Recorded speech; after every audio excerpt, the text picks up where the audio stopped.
We are going to hear from our poet laureate in a few minutes, but before that, we have a pretty important proclamation this year, starting the year, and very appropriate. This will be not only the Tompkins County's bicentennial year, but we're going to proclaim it the year of the woman in Tompkins County.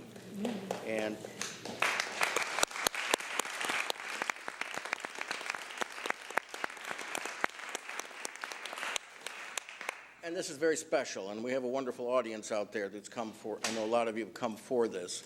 We want to thank certainly our county historian, Carol Kamen, and certainly our former legislator chair, Martha Robertson, for the work that they've done on this.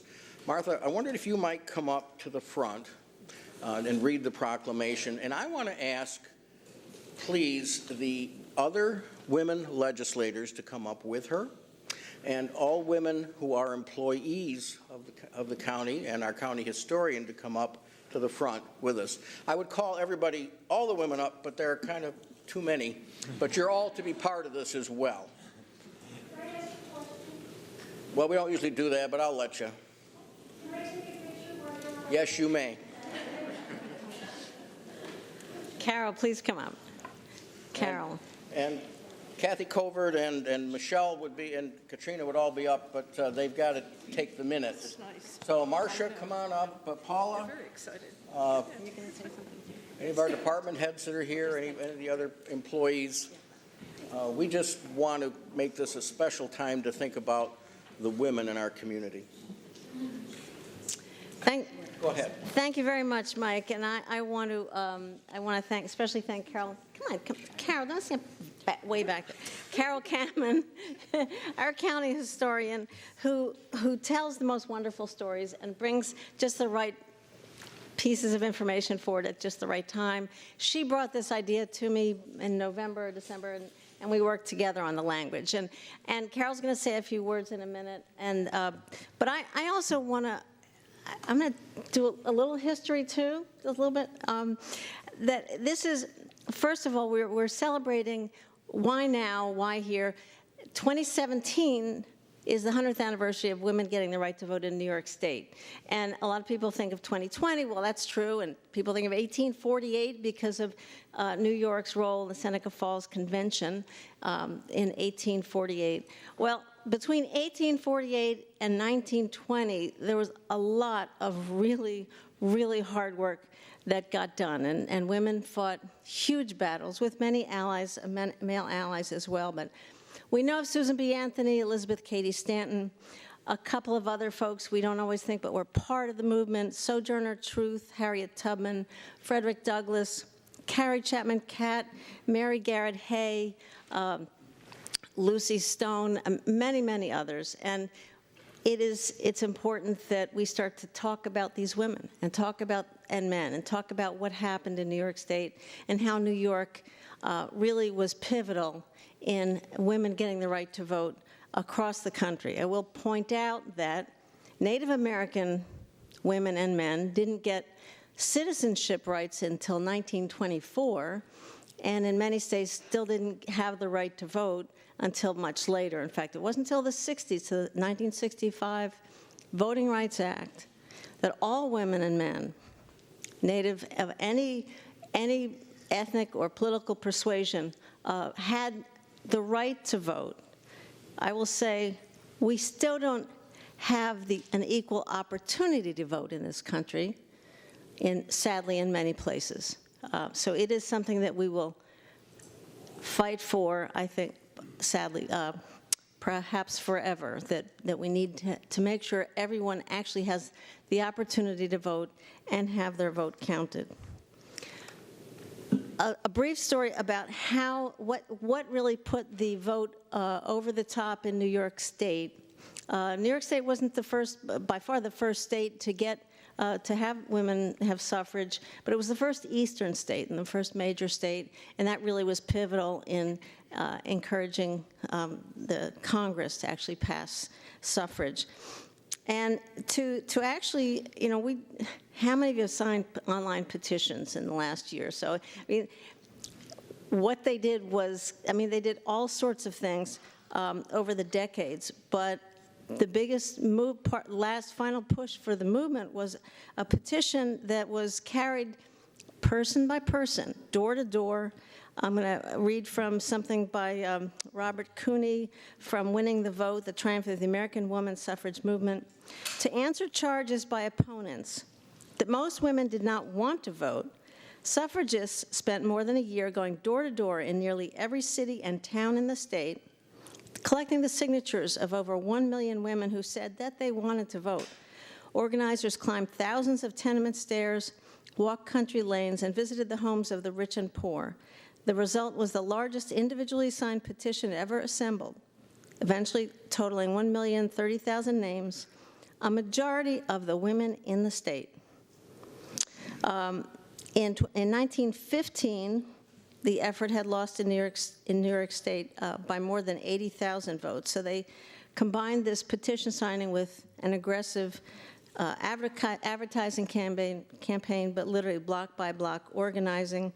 In the end, suffrage won in every borough of New York City, and the large majority in the city overcame a slight loss upstate, so that the measure carried by more than 100,000 votes statewide. Suffrage won in Auburn, Binghamton, Buffalo, Newburgh, Ossining, Oswego, Schenectady, Syracuse, and Westchester, but lost in Albany, Kingston, and Rochester. And maybe you know, Carol, did it pass in Tompkins County? Okay, all right. So I wasn't able to find that piece of information. So I'm going to take a moment and read the proclamation, and then I want to hand this and the microphone to Carol with my great thanks. Whereas 2017 is the 100th anniversary of the passage in New York State of the Suffrage Act, granting women in New York the right to vote in local and state elections, and whereas New York was the first Eastern state to pass women's suffrage, an act that led to the passage of the 19th Amendment to the United States Constitution, recognizing the right for women to vote across the nation, and whereas true and full citizenship for women was not accomplished merely by achieving suffrage, for example, women were not permitted to serve on juries in New York State until legislation passed in 1937, and whereas not until federal civil rights legislation was passed in the 1960s was the full range of citizenship rights legally mandated to include women and people of every race, every and any race, and of any political suasion as a result of that, as a right of that citizenship. And whereas even today, women still must struggle for full and equal participation in the labor force and in political and economic life. And whereas women have the right to make decisions about their lives, to determine their physical and psychological well-being, yet they often suffer in a climate of sexual innuendo and or physical harm. And whereas the contributions of women to the progress of our nation often go unacknowledged, and whereas if we wish to protect the rights of women in our democratic society, it is important to recognize, declare, and uphold those rights. And whereas, as the dignity of all persons must be protected, women have the right to live without fear for their physical or emotional safety and the right to pursue their own dreams in a society that recognizes their value. Now, therefore, the Tompkins County Legislature does hereby proclaim 2017 as the Year of the Woman in Tompkins County and urges our residents to recognize and celebrate the crucial role that women of all races and ethnic and political backgrounds have played in our county's history, as well as their important place throughout our county today. So.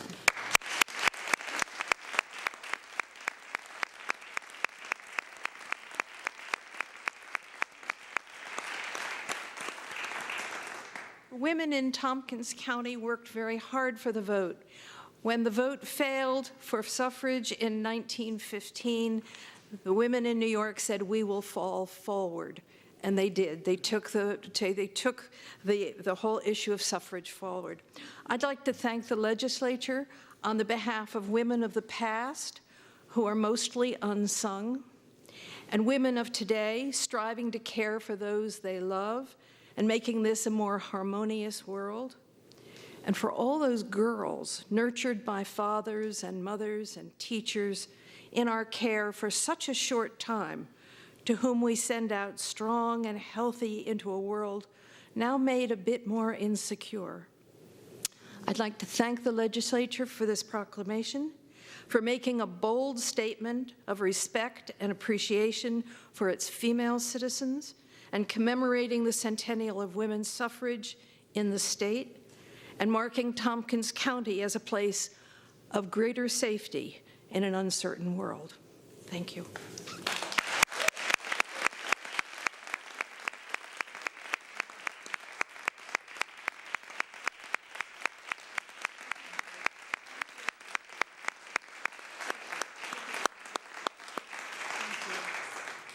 Thank you all.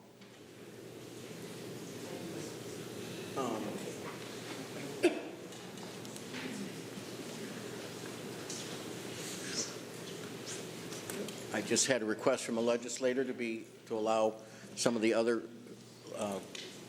women legislators to make comments if they wished, and I think that would be a nice thing. Carol? Thank you, Mike. I thank you, Carol Kamen, for keeping us so aware of our history. We would really, you enrich our lives, and thanks to Martha for, working and bringing this to us.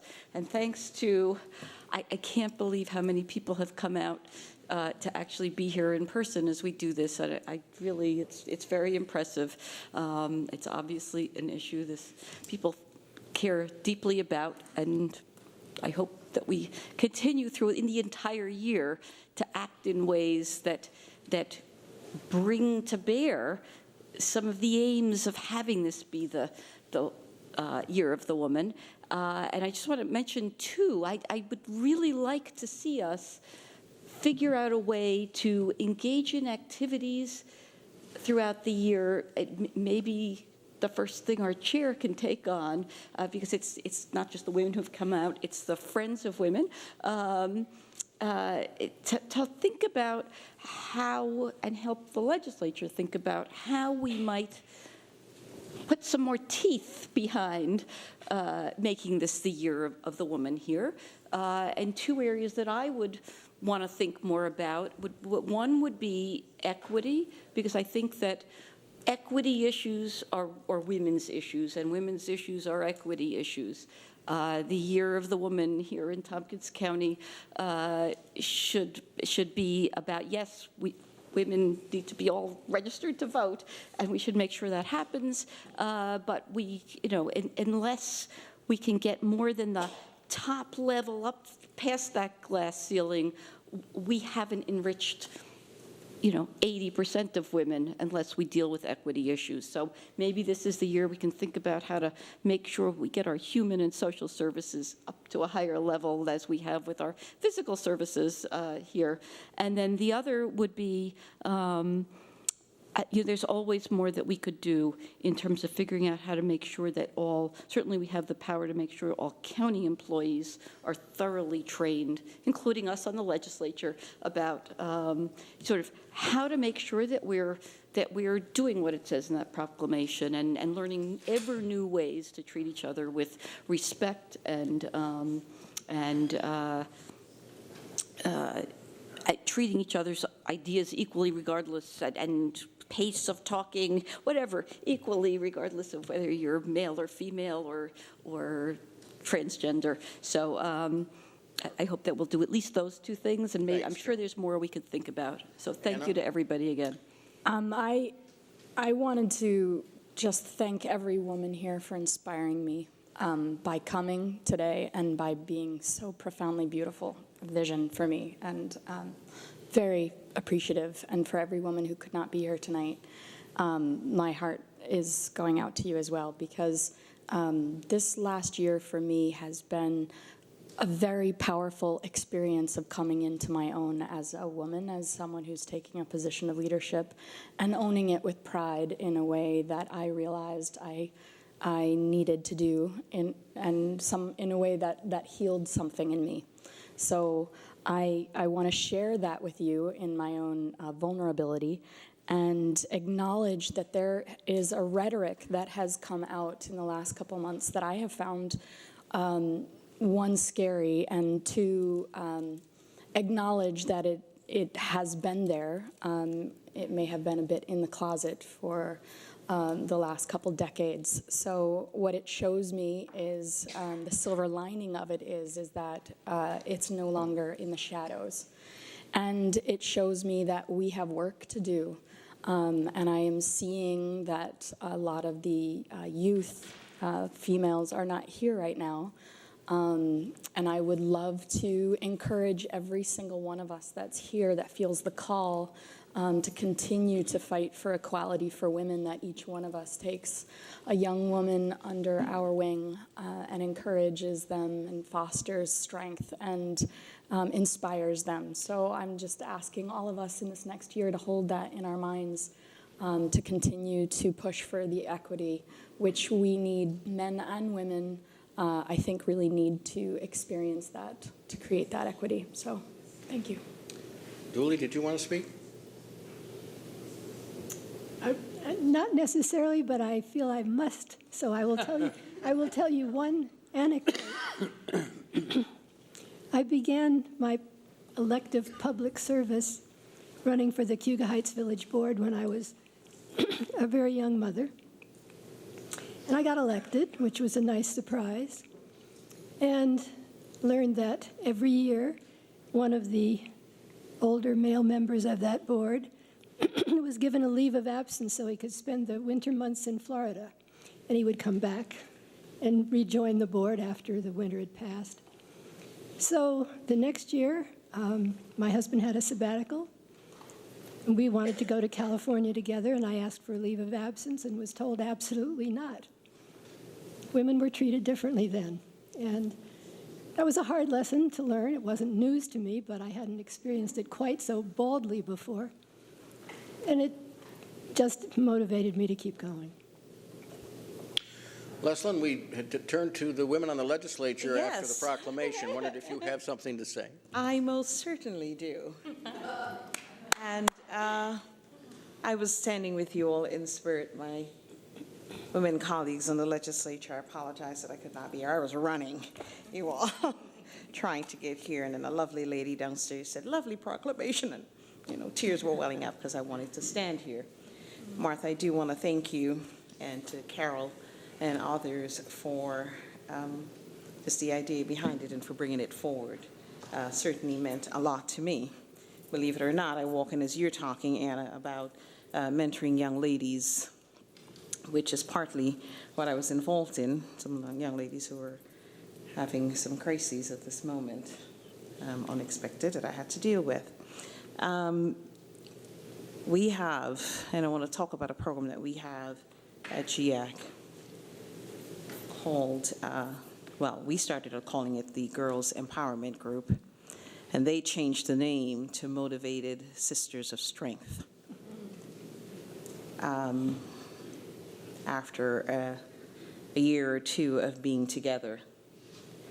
And it is an awesome opportunity for young ladies who have found themselves, some a little lost, some just struggling with issues of understanding that they are proud women.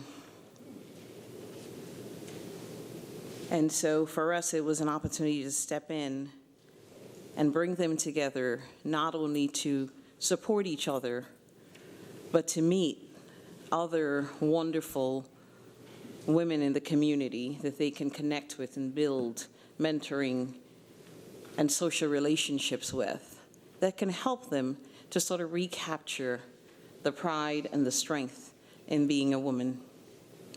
So it is a fabulous opportunity if any one of you want to have a chance to meet with these young ladies. Imagine what it was like, we couldn't vote, but imagine what it was like for, or what it's like now for young women who doesn't even understand what it means to put on some nice clothes and go out to a fancy restaurant. Some of us take that for granted. For a lot of these women, that's not anything they know. And to be able to do something as simple to many of us as that puts their self-esteem at so many notches higher to understand what it takes to do something as simple as that, or to even connect with each other, something they were afraid to do because of trust issues.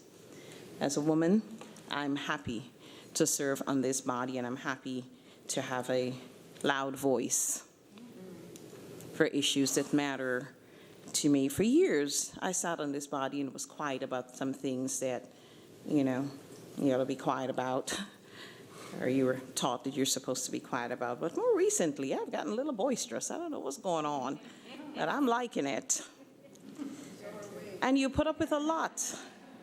You put up with a lot when you are a woman in service and in positions like these. I remember when I first started, I'm not going to take too much time, Mike, but I wasn't here to stand with it, so bear with me. And people in the streets would essentially let me know that my time is theirs wherever I was. I couldn't go out to dinner without people saying, I don't mean to disturb you. Yes, you do, because you're sitting at my table.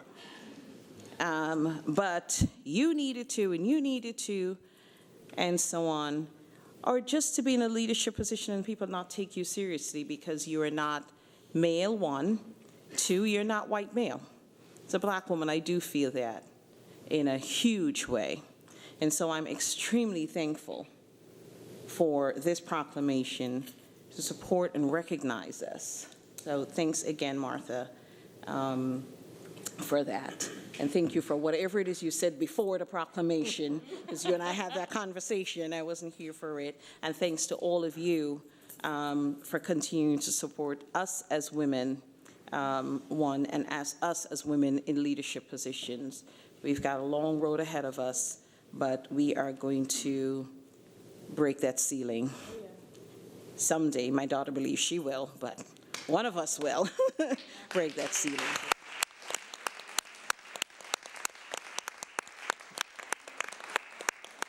Thank you, and thanks for everyone who joined us tonight. You're welcome to stay for our whole meeting. We'd like to have you here.